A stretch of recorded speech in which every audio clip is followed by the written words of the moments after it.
જય જિનેન્દ્ર, હું અમીષા અને આજે હું આપ સૌ માટે લાવી છું સ્નેકી આઈડિયાઝ. પિઝા ઓલ ટાઈમ બધાના ફેવરેટ હોય છે અને આજકાલ આપણે પિઝા ઇઝીલી ઘરે પણ બનાવી લઈએ છીએ.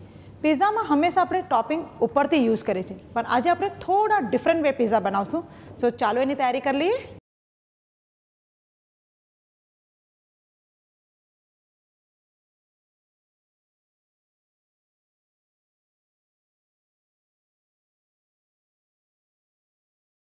સો એની માટે આપણે પહેલાં ટોમેટોઝ લેશું. સો એની અંદર આપણે અહીંયા ત્રણેય કલરના કલરફુલ કેપ્સિકમ લીધા છે, બટ અગર તમારી પાસે yellow and red bell paper ન હોય તો તમે ગ્રીન પણ યુઝ કરી શકો છો. બોઇલ કરેલા સ્વીટ કોર્ન. હવે આપણે એની અંદર થોડું ગ્રેટેડ પનીર યુઝ કરશું. હવે એની અંદર આપણે આ પ્રોસેસ ચીઝ એડ કરી દઈશું.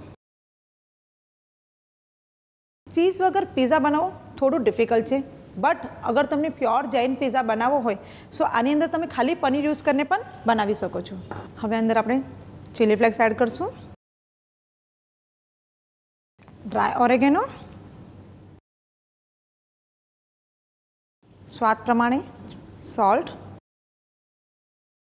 ને હવે એની અંદર આપણે ટોમેટો કેચઅપ એડ કરી દઈશું. હવે આ બધું મિશ્રણ આપણે પ્રોપર મિક્સ કરી લઈશું.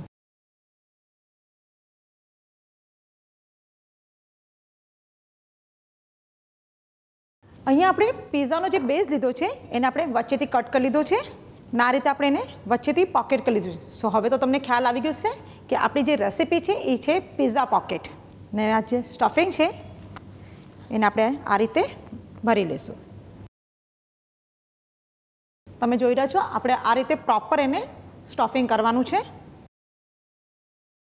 તમે ચાહો તો આને તવા પર બી કરી શકો છો, પણ આપણે અહીંયા ઓવનમાં બેક કરશું. હવે આપણે ઓવનમાં 180 ડિગ્રી સેલ્સિયસ પર 8 થી 10 મિનિટ માટે બેક કરવા માટે મૂકી દઈશું.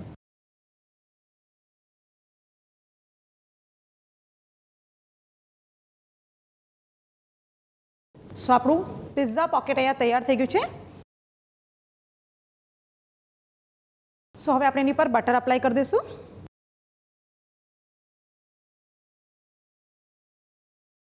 હવે આપણે એને 4 પીસમાં કટ કરી દઈશું. સો આપણે હવે પ્લેટિંગ કરી લઈએ. યુઝ્યુઅલી પિઝા બન્યા પછી આપણે ટોપિંગમાં ચીલી ફ્લેક્સ અને ઓરિગેનો યુઝ કરીએ છીએ, બટ આ પોકેટ પિઝા છે એટલે આપણે અહીંયા કેચઅપની અંદર જ ચીલી ફ્લેક્સ અને ઓરિગેનો એડ કરી દીધું છે.